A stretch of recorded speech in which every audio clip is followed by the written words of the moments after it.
Hello, guys, and welcome to Season 1, Episode 6, Planners with Aletheianna Black.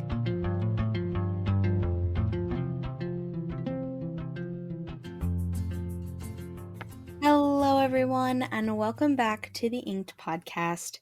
Today, we are diving into yet another fun beginning topic of writing, and that's the planning process. And here to help me talk about this is Aletheianna. Did I say it right? You did say it right. I got it right! And she is joining us today to just help me break this down. So, Alea, which is what I will be calling her the rest of this episode, purely because I will not say her name right anymore, probably. Which is totally good. She is a young, passionate woman with a burning desire for the Lord who has been telling stories ever since she could remember. She took writing seriously at the age of 13 and is currently drafting multiple projects under the series title Project Destiny. She has been writing her blog Chosen for Christ for 3 years, where she discusses Christian values and the importance of our calling. Beyond writing, you will find her singing by the creek, writing down new song lyrics or story development, cooking and dancing in the kitchen, and spending time with her family and friends. And yeah, she is here today to talk about planning your stories. So how are you doing today, Alea? I'm doing pretty good, Yeah, I'm really excited for this podcast, and there's so many cool things that's happening this spring. I'm excited. It's really nice because spring is kicking in now and it's getting warmer outside. Yes, I know. I'm so excited to see the sun finally. It's been a long winter, guys. Yeah. So without further ado, let's go ahead and jump into talking about the planning process by answering our first question of the day, which is, what is the hardest part of planning your stories? I think, honestly, it's just sitting down and making time and space for that. And I know it sounds very unoriginal, but I love getting my ideas out on the page and creating the characters. But then when it comes to the actual planning part, I have to fight against procrastination and laziness to actually get it done. So I think it's just kind of making that space. But then once I do, I can really get into it. Yeah, that's true. I think fighting with the procrastination stuff is something a lot of planners struggle with. Mm-hmm. So when we go to finally, we love planning, but when we go to start planning, we're like, I don't really want to do it today. I know. I don't feel like it. It's the discipline. Oh, the discipline of being a planner.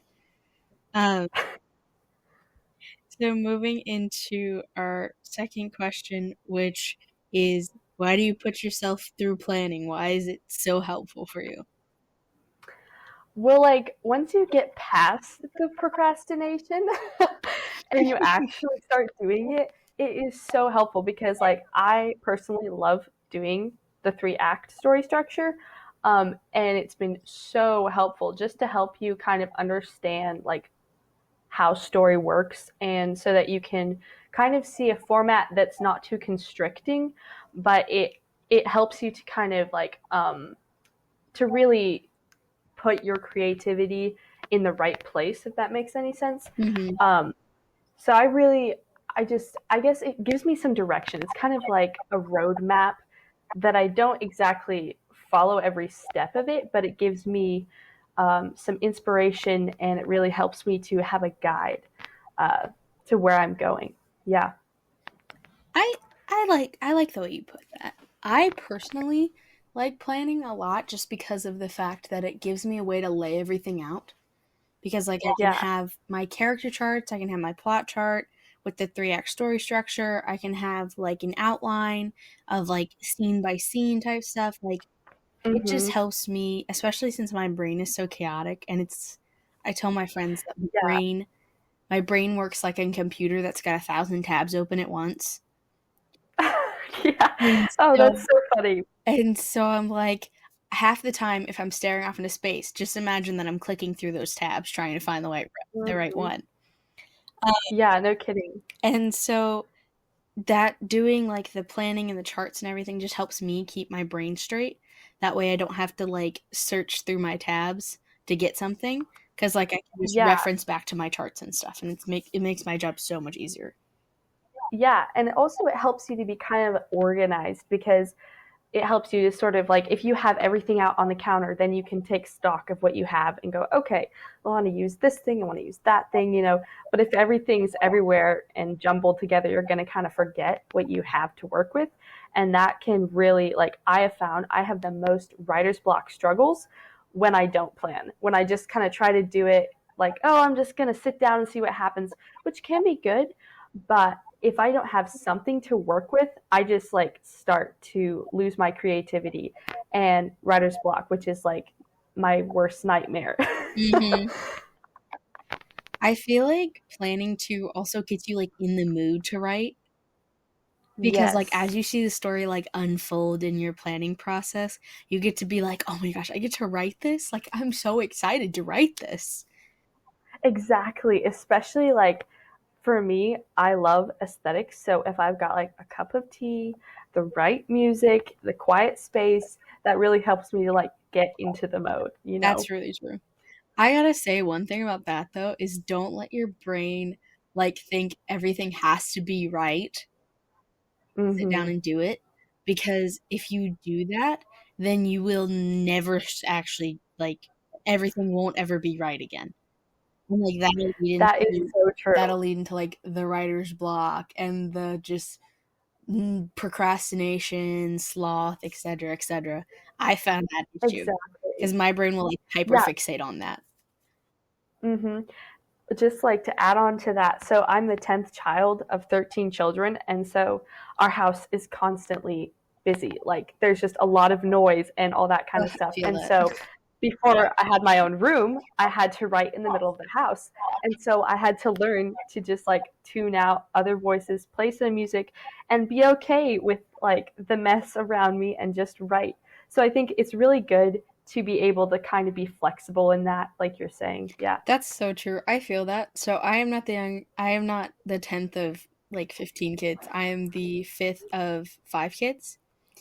And that means Mm-hmm. that currently, since all of my siblings, or most of my siblings, have gotten married and have kids, they live on the same street as us. So a lot of the time they're at our house. Oh, And yeah. thus they're like going upstairs, going downstairs. Like the other day, I was recording with um, one of my friends for the podcast, which you guys will hear soon. But and my brother went into his bedroom, which is the bedroom right next to mine where I record, and started Mm-hmm. like slamming his drawers and stuff because he didn't know I was recording. And so I was like, I like muted my mic while the other person was talking and was like, "Hey, by the way, please." Yeah, that is so real. It's it's one of the great things. We love them to death, Mm-hmm. but it makes our job harder sometimes. Okay, Mm-hmm. going into our next question, which is, as a planner and as someone who likes to lay these things out, what is your biggest piece of advice for someone who is trying to like start planning their story for the first time? This is literally my favorite question. So I would really encourage you to not put low expectations on your story Mm, because, especially when you're beginning, it can be really easy to be like, oh, well, this story isn't that important. Like, I really don't need to put much work into this, or you just don't feel it today, or, you know, different things like that. Um, but there is a part of you in your story, and that's kind of what makes it valuable. But then also beyond that, like if you think about every author out there who ever had an impactful story in your life, what if they didn't write that story? What if they just decided one day, you know, I just don't feel like it, and they just didn't do it? And imagine how that would change your life. Like, for instance, Lord of the Rings, for me, I love those stories so much, and they've really inspired me. And I'm like, what if Tolkien never wrote those mm, books? There's a part of me that wouldn't be the same because part of my love for like medieval and some of these themes of like perseverance and courage would not be as strong without those mm-hmm. stories. So yeah, I think that that's just like, you know, we often don't really think about how our stories can affect people. But I think it's really important to be like, okay, if I was this person, like what would I want to hear? Or like if I was in this place, what would I want to tell that person, you know? And then think about like, okay, what can I do in my story that will, that's like part of who I am that I can help this person. And you don't want to make write a story that's like trying. You don't want to write a story that's just to make people happy. Like you want to write a story that's from you. And if people see how much you care about it, they're more likely to want to care about it because they see that you love it. And if you don't love it, other people won't Mm-hmm. either. That's really true. I feel like thinking about how your story is going to affect other people really gives you the courage and the strength to keep being a writer and to keep writing those hard things that you're writing and to keep Mm-hmm. growing as a person as you're writing. Um, and I definitely think when it comes to the planning process, that can be the biggest kickstart to that. If you plan and if you put in the effort and you put in the work, it'll you will yield like not that pantsers don't get this, but like planners, you put in the work and the effort to like plan out your story. There are no gaps. You've got a good story, but you also have so much more of an opportunity to like keep keep like I don't know how to put it. Just keep your story straight and full of morals and like full of all of these things that you know someone wants to hear and that you know someone needs. Yeah, because your story could be part of someone else's Mhm. story. And so in your planning, I would really encourage you to just remind yourself why.